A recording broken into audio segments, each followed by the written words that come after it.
Rituel phare de l'investiture américaine, la prestation de serment sur la Bible est une tradition qui remonte du premier président des États-Unis, George Washington. La main gauche posée sur le livre saint, le président investi promet donc de remplir fidèlement ses nouvelles fonctions et de sauvegarder, protéger et défendre la Constitution. Que Dieu me vienne en aide, conclut-il. Comme Barack Obama et beaucoup d'autres présidents américains, cela a été une tradition. Est-ce une coutume ou une obligation dictée par la Constitution américaine? Mesdames, Messieurs, votre émission Bon à savoir de ce jour s'intéresse donc à la question de pourquoi les présidents américains font-ils leur prestation de serment sur la Bible. Entre l'usage de la Bible lors de la cérémonie d'investiture et le fameux God bless the United States of America, Dieu bénisse les États-Unis d'Amérique, pour le dire en français, à chaque fin de discours, on pourrait penser qu'il n'y a pas de séparation entre l'Église et l'État outre-Atlantique. Pourtant, le premier amendement de la Constitution garantit cette séparation depuis 1787. Sous l'impulsion de Thomas Jefferson, 10 ans plus tard, John Adams, partisan de la laïcité, déclarait « Le gouvernement des États-Unis n'était en aucune manière fondé sur la religion chrétienne. » Mais qui a donc eu l'idée, mesdames, messieurs, de cette forme de prestation de serment? L'usage de la Bible pour prêter serment n'est pas spécifié dans la Constitution américaine. C'est vrai que la clause 8 de la section 1 de l'article 2 dit simplement le contenu du serment.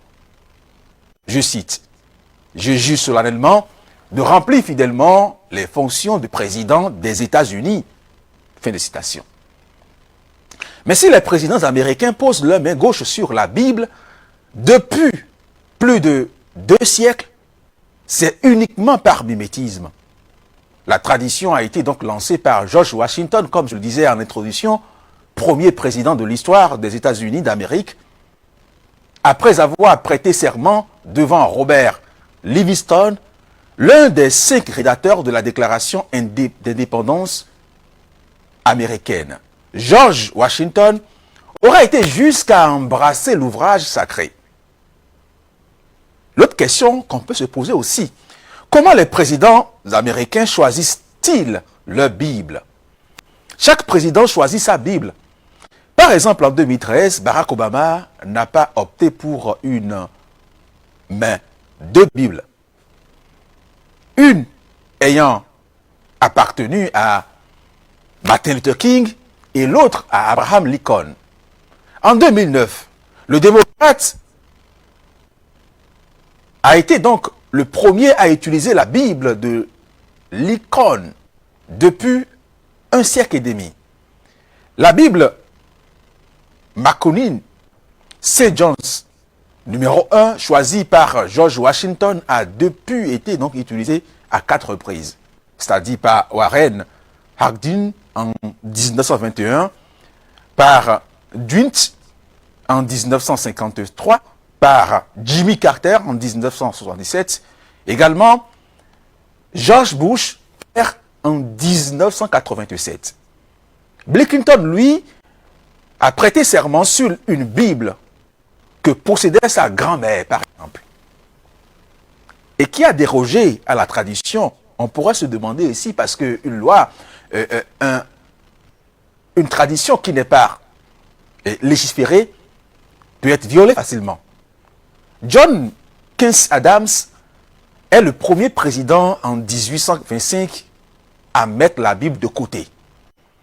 Le 6e président des États-Unis a opté donc pour un livre de droit, devenu donc président à la suite de l'assassinat de William Roosevelt, a prêté serment donc dans la précipitation en 1901 et a simplement levé la main droite.